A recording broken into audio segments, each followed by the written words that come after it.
semuanya, welcome back to my channel.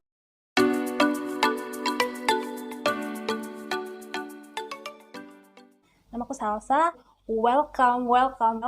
Jangan lupa subscribe dan ikutin terus video ini karena aku akan kasih informasi gimana cara milih universitas yang tepat buat kalian. Mana caranya kita tahu kalau kampus itu tuh adalah kampus yang tepat buat kita.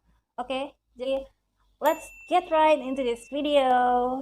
Mungkin tiap kampus itu sama aja cara ngajarnya, sama aja ilmunya. Tinggal kita yang pinter-pinter kayak gimana mau memanfaatkan diri kita di kampus itu.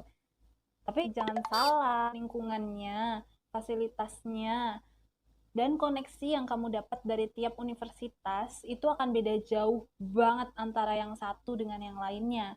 Lingkungan, koneksi, dan fasilitas itu adalah yang paling penting buat kita-kita gini yang lagi masa dewasa muda, masa pencarian jati diri. Jadi gimana sih caranya supaya kita bisa tahu kampus mana yang sesuai buat kita? Yang pertama, kamu harus tanya diri kamu sendiri, kamu tuh mau jadi orang yang seperti apa?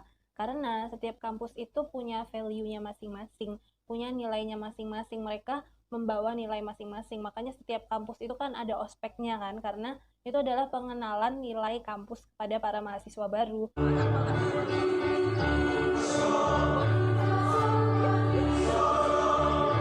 Setiap kampus itu punya nilai yang berbeda-beda dan kamu mau jadi orang yang seperti apa itu terbentuk dari di kampus juga, walaupun kan katanya kita tetap pengen jadi diri kita sendiri apa adanya gitu, tapi kan kita menghabiskan banyak waktu di kampus gitu kan, jadi mau nggak mau kita juga akan terbentuk sesuai dengan berjalannya waktu gitu tuh, kita akan terbentuk dengan lingkungan yang sering kita temui gitu, kita akan jadi sama teman-teman yang sering bareng kita gitu kan, dan itu nggak bisa dihindari. Jadi harus dipertimbangkan lagi kamu mau jadi orang yang seperti apa biar kamu bisa milih nanti maunya ada di kampus yang seperti apa. Kedua, tanya sama kenalan.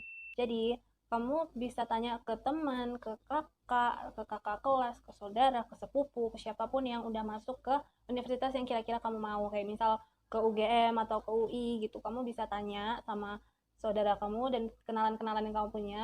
Kayak itu tuh di sana pengajarannya gimana, teman-temannya gimana, lingkungan pertemanannya gimana, biaya hidupnya gimana, kamu bisa tanya ke mereka. Dan kalau misalnya kamu nggak punya kenalan, nih aku kasih nih tips yang nomor 3, aku suka banget ngelakuin ini, which is pantengin draft SMS-nya. Suka banget mantengin draft SMS, kayak dari kelas 11 SMA gitu tuh, aku udah ngikutin draft SMS-nya UGM, terus aku juga udah lihat gitu loh, dari draft SMS itu, draft SMS-nya UGM tuh isinya apa aja. Terus kelas 12 aku mulai suka mantengin draft SMS-nya UI, dan juga aku mulai mantengin draft SMS-nya UNER karena UNER tuh pilihan kedua aku di SBMPTN. Aku juga lihat gitu draft SMS-nya tuh apa aja itu waktu SBMPTN. Jadi sebelum pengumuman SBMPTN gitu. Hampir semua universitas tuh punya draft SMS kan ya, di line itu loh. OA line draft SMS UB itu aku juga pernah kadang-kadang suka muncul di timeline juga gitu. Dan itu seru banget sih kalau kalian mantengin draft SMS-nya universitas, karena kan biasanya yang megang draft SMS itu kan mahasiswa di universitasnya juga kan. Jadi aku tuh dulu sebenarnya udah pernah mau ngirim draft SMS kan, aku pikir tuh juga udah lucu gitu loh jokes yang aku bikin, tapi ternyata draft SMS ku tuh nggak kekirim ke draft gitu loh, jadi aku cuma nge-send ke adminnya tapi dibaca doang, nggak dikirim gitu. Jadi emang setiap universitas itu punya standarnya sendiri dalam ngejokes gitu loh, punya standarnya sendiri, apa yang bisa relatable buat mereka, apa yang kalau mereka post bakal dapat respon yang bagus dari para pengikutnya gitu kan, dari para pembacanya, pembaca draft SMS gitu. Dan aku juga lihat setiap universitas kan, tadi kan aku udah suka nge-follow draft SMS UGM sama draft SMS UI kan, terus aku juga follow draft SMS UNER, dan di sana aku juga lihat beberapa perbedaan yang dimiliki sama universitas-universitas itu, dan dari situ aku juga udah mulai bisa, aku generalisasi doang sih, tapi dari apa yang aku dapatkan ya dari draft SMS itu aku bisa menyimpulkan kalau anak UGM itu lebih religius, terus juga lebih serius, karena mungkin di Jogja juga kan, Jogja kan kota pelajar, jadi kan mereka emang vibes-nya lebih ke belajar gitu kan.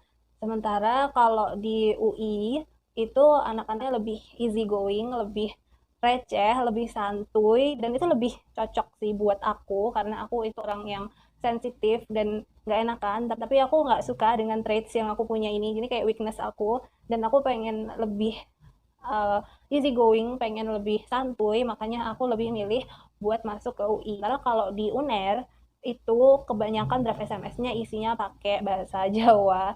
Sebenarnya aku kan emang orang Jawa kan, tapi aku nggak pernah diajarin bahasa Jawa di rumah. Jadi apalagi bahasa Jawanya Surabaya sama bahasa Jawanya Jogja itu kan agak beda kan. Jadi aku harus belajar lagi bahasa Jawa gitu. Maaf nih, ini kan cuma generalisasi doang, cuma opini aku sendiri. Jadi kalau misal emang ternyata nggak seperti itu kenyataannya, ya aku minta maaf. Tapi aku udah mengamati draft SMS UGM itu selama 2 tahun, mengamati draft SMS UI selama setahun, dan juga mengamati draft SMS UNER selama sekitaran sebulan gitu. Tapi aku nge-scrollnya sampai jauh gitu. Jadi lumayan cukup sepertinya. Terus yang keempat adalah datengin tempatnya. Ini harus banget kalian lakuin. Aku tekanin lagi, harus banget kalian lakuin. Jadi aku juga udah ngelakuin ini. Hai.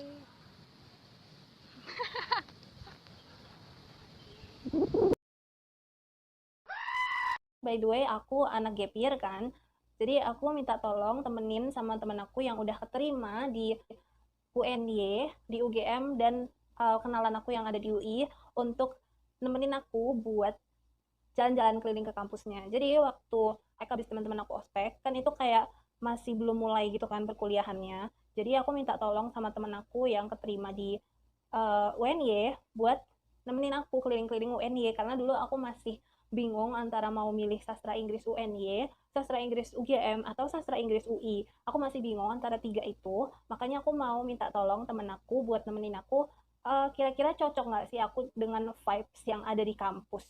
Nah, makanya yang pertama kali aku minta tolongin itu karena temen aku yang di UNY itu selesai ospeknya cepat, jadi aku minta tolong ke temen aku yang keterima di UNY ini buat nemenin aku keliling-keliling UNY, keliling-keliling FIB UNY. Terus aku juga tanya-tanya sama dia tentang ininya disuruh ngapain aja sih, ospeknya ngapain aja, ada dress code-nya atau enggak, terus mungkin ada kegiatan apa aja gitu, UKM-nya apa. Jadi aku tanya-tanya banyak hal sama dia, dan aku juga ngerasain vibes kampus gitu kan, karena aku udah bilang kalau aku tuh orangnya sensitif, jadi aku kayak bisa ngerasain vibes kan, kayak vibes di suatu lingkungan gitu, wah ini vibesnya good vibes banget gitu, atau bad vibes banget, atau ya pokoknya nggak sesuai aja sama kita gitu. Terus dulu aku kayak ngerasa nggak sesuai sama aku vibesnya FIB UNY. Nah, terus aku ke UGM, aku minta tolong sama temen aku yang udah keterima di UGM buat minta ditemenin ke FIB UGM, dan aku kayak shock gitu, amazed, kayak wow tempatnya bagus gitu, tempatnya baru tapi kurang berbudaya gitu kayak menurut aku. Jadi aku habis itu ke UGM dan minta tolong sama temen aku ceritain gimana pengalamannya dia waktu ospek di UGM, di FIB-nya gitu kan. Terus sama di UGM tuh ngapain aja, UKM-nya apa, dia aktif ngapain gitu. Terus pokoknya aku tanya-tanya tentang banyak hal gitu, dan juga aku sambil merasakan vibes-nya gitu. Ya aku juga ngerasa kurang cocok di UGM. Terus akhirnya pas liburan akhir tahun aku ke Jakarta, kan aku liburan gitu kan. Terus aku, karena aku dulu aktif di Twitter waktu zaman SMP, nah aku minta tolong sama kenalan aku dari Twitter buat nemenin aku ke UI. Jadi dia itu kan anak SMA, jadi kayak satu angkatan di bawah aku gitu, cuma dia udah sering ada ekskul gitu yang mengharuskan dia untuk masuk ke wilayah UI, makanya dia udah tahu tentang UI gitu. Makanya terus aku ke sana dan keliling-keliling FIB UI, aku keliling-keliling UI. Texas. Texas. Texas itu singkatan dari apa ya? Nggak tahu. Teknik sastra. Bisa juga. Iya kan? Keren keren.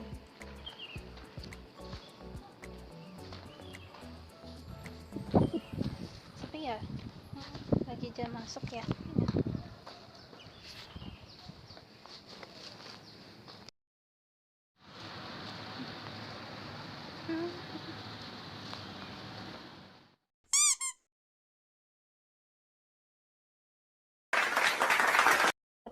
kayak pertama kalinya dalam hidupku, like for the first time in forever, kayak aku ngerasa vibes yang sangat-sangat enak gitu, adem banget dan good vibes banget, kayak vibes yang benar-benar nerima aku di sana gitu. Bukan karena aku tahu orang-orangnya, bukan karena aku kenal dengan orang-orangnya, aku sama sekali nggak kenal sama siapa-siapa, kan aku udah di Jogja, terus aku ke Jakarta gitu kan, aku minta tolong teman aku buat nemenin segala macam kayak gitu.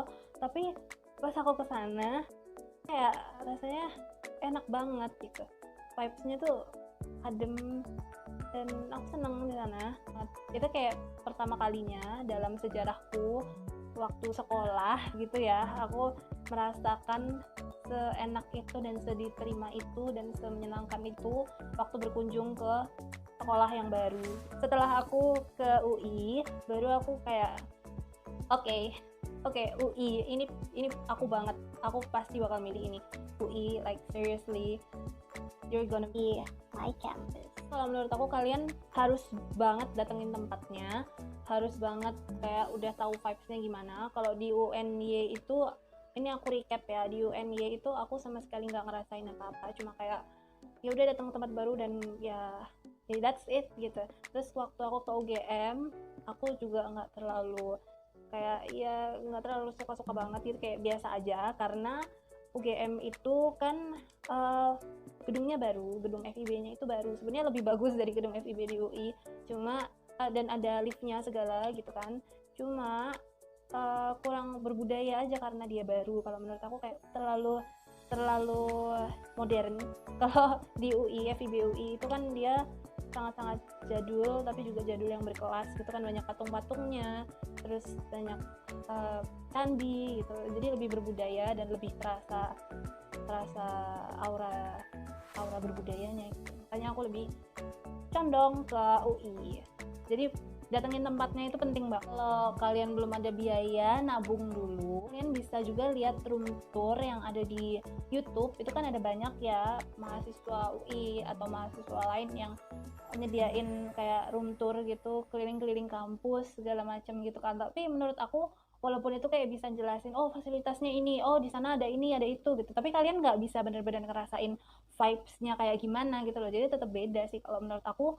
Kalau bisa datengin tempatnya dulu, datengin kampusnya dulu gitu, karena bisa jadi kalian lihat itu tapi setelah datang ke tempatnya tuh nggak sesuai dengan ekspektasi kalian. Terus juga mungkin kalian bisa liburan dulu di sekitaran kampusnya itu, sekalian ngerasain, mungkin kalau kalian yang anak rantau gitu ya, kalian sekalian ngerasain gimana rasanya tinggal di perantauan, apakah kalian nyaman atau enggak gitu di perantauan. Karena kan aku gap year nih, dan di bimbel aku itu banyak yang dari luar pulau bahkan gitu, ada yang dari Padang, ada yang dari Palu, ada yang dari Bali, mereka semua tuh dan banyak yang lainnya juga gitu, mereka semua tuh mau kuliah di UGM gitu loh, dan mereka gap year itu udah di Jogja buat menyamankan diri gitu loh, untuk bisa ngeblend sama orang-orang Jogja yang asli gitu, untuk bisa tahu budayanya gimana, untuk bisa